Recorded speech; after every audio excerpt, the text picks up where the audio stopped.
Hi, everybody. I am back on the East Coast from our whirlwind trip out to Oregon for the ESEA conference and back. I gave an update the other day and I failed to do the second update on the second day because honestly, I was wiped out from the trip and the amount of information. But I'm here today now to catch up. So, in day two, we continue to hear the same trends that we heard in day one, but also heard a couple other new things. So, things to think about. There was continued conversations about the need for accessible curriculum for our students at the beginning stages of English learning. We did a lot of talking with district leaders, with teachers, where a lot of the published products out there by big name textbook publishers aren't giving us accessible content for language development for that beginning group. So, as you know, at English Learner Portal, we are making our attempt to help with that need, and it's hard. We did a lot of talking about how hard it is to develop curriculum for a widespread group when our students are cover such a large range of backgrounds and needs. But we are going to continue to do the best we can, and we will continue to refine that work as we get more feedback from you. So the update on curriculum units is that we're looking like probably around spring break or April or so that we'll have some things to share with you. We're really working hard to cover as much as we can in this work with making sure that it'll work for different audiences. It's confusing a bit.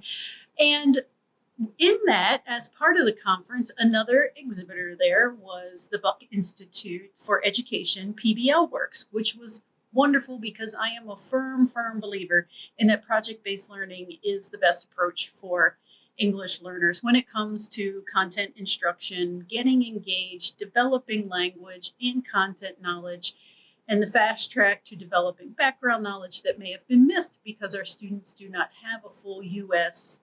educational background like the students they're in class with. So we had great conversations with PBL Works and Buck Institute, who are going to work with us to review our curriculum units and to maximize the impact of a project-based learning approach. We're also having some conversations about, of course, we love professional development. So a little professional development course that can go along with those units to make sure that teachers understand the approach and why we chose that approach. So there's a few conversations that went on there. I'm really excited about working with PBL Works because I did years back in the last district where I worked, and it's nice to kind of come see them again in a different way.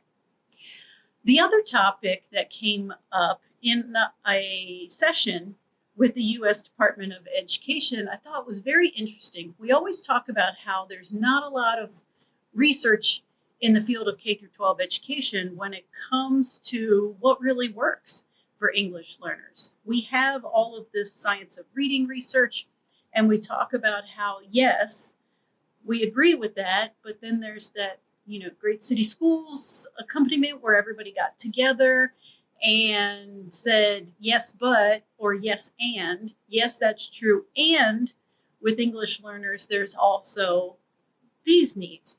And so we are starting to understand that, yes, the research is the research and the research is quality and the research is good, but there are still things outside of those published materials that are needed for our English learners and multilingual students to truly be able to access.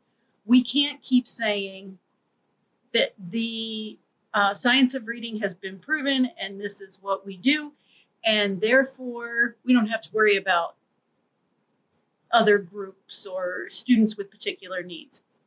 We do. We need to take what we know from the research and we need to continue to figure out what parts of it are most effective and what parts of it need some supplementing. So that conversation is going on, which I am greatly tuned into and is of high interest to me because early literacy is, one of my biggest passions when it comes to teaching, and the thing that I have always loved to teach most, the early literacy and writing. In talking about that lack of educational research, there was conversation that was unexpected to me, but totally made sense once I started listening. That educational research in our field of work, English learners, multilingual students, limited English proficiency, bilingual, all the different terms that we have, right? There's been a recent push to get away from English learner and use emergent bilingual or emergent multilingual or multilingual learner. We're always trying to change the terms to be more inclusive, to be more asset-based, which I completely get, right? We want to be positive.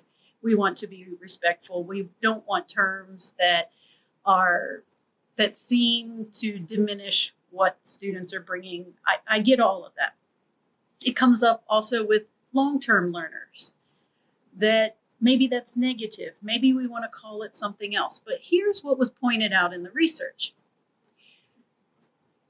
It makes sense that we're having those conversations because we do want to make sure that we maintain an asset-based approach and appreciation for what students bring.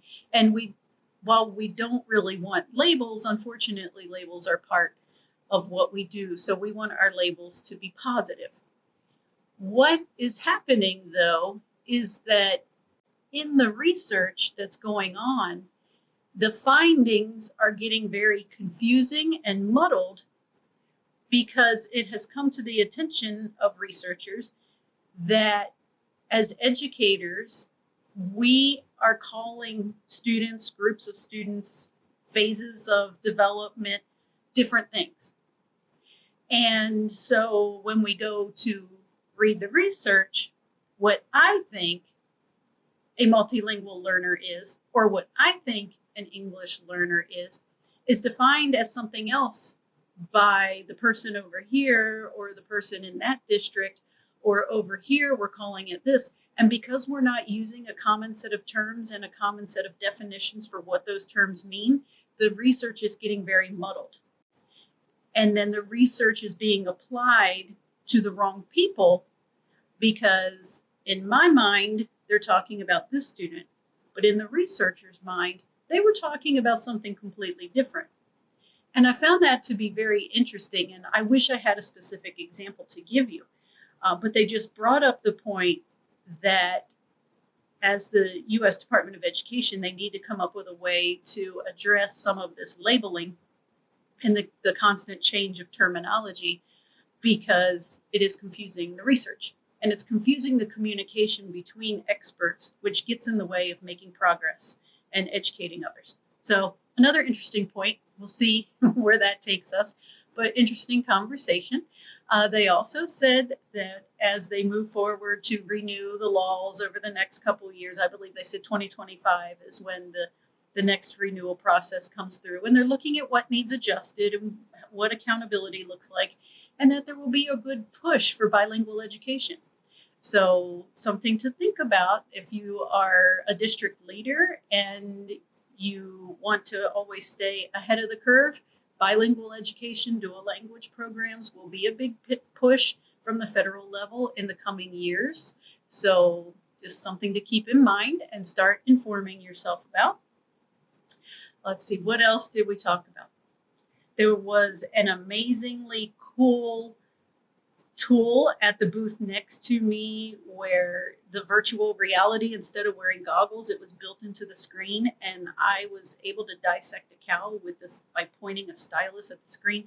Such cool tools that are out there that would make learning much more engaging and just relevant and less language heavy and more like, let me get in there and really touch it, right? We're not bringing a cow into the classroom, but let me touch it. So it's always fun going around and looking for those tools.